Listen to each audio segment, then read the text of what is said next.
Už jste někdy měli ten pocit, že jste strašně osamělí a všichni kolem vás jenom září?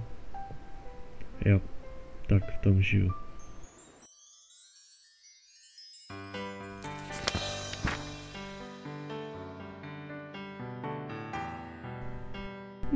Tolik vafelistou.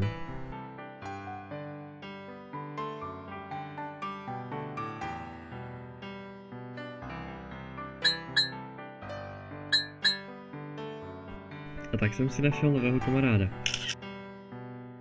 Mám ho rád, i když toho za den sní víc než za týden. Ale však jsou důležitější věci, než kolik toho sní.